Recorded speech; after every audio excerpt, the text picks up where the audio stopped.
بہت عرصہ پہلے کی بات ہے، کوفہ شہر کی جامعہ مسجد میں مسلمان صبح کی نماز ادا کر رہے تھے۔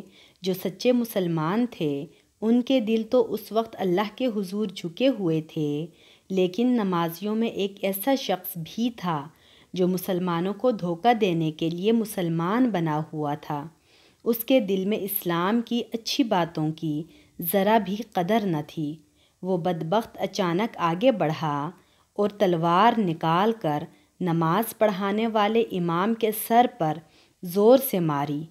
امام صاحب زخمی ہو گئے۔ لوگوں نے اس شخص کو پکڑ لیا اور اسے مارنے لگے۔ امام صاحب زخمی ضرور ہو گئے تھے لیکن ابھی ہوش میں تھے۔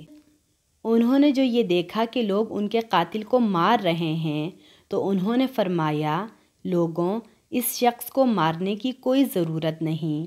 اگر میں زندہ رہا تو اسے خود سزا دوں گا، اور اگر میں شہید ہو گیا تو پھر اسے اسلامی قانون کے مطابق سزا دینا۔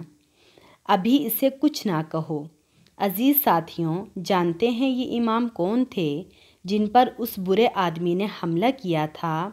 یہ تھے حضرت محمد صلی اللہ علیہ وآلہ وسلم کے چوتھے خلیفہ اور آپ صلی اللہ علیہ وآلہ وسلم کی پیاری بیٹی حضرت فاطمہ رضی اللہ تعالی عنہا کے شوہر، اور حضرت امام حسن اور حضرت امام حسین رضی اللہ تعالی عنہ کے والد حضرت علی رضی اللہ تعالی عنہ تھے۔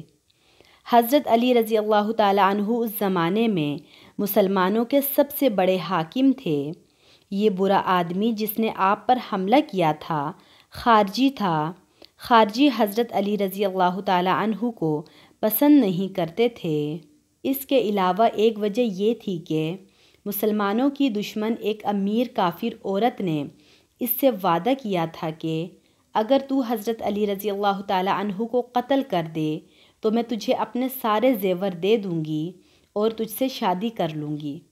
اس برے آدمی کا نام ابن ملجم تھا۔ جس وقت مسلمانوں نے ابن ملجم کو گرفتار کیا تو اس کی بہت بری حالت تھی۔ اس حالت میں انسان کو پیاس ضرور لگتی ہے۔ ابن ملجم کو بھی پیاس نے ستایا تو اس نے پانی مانگا۔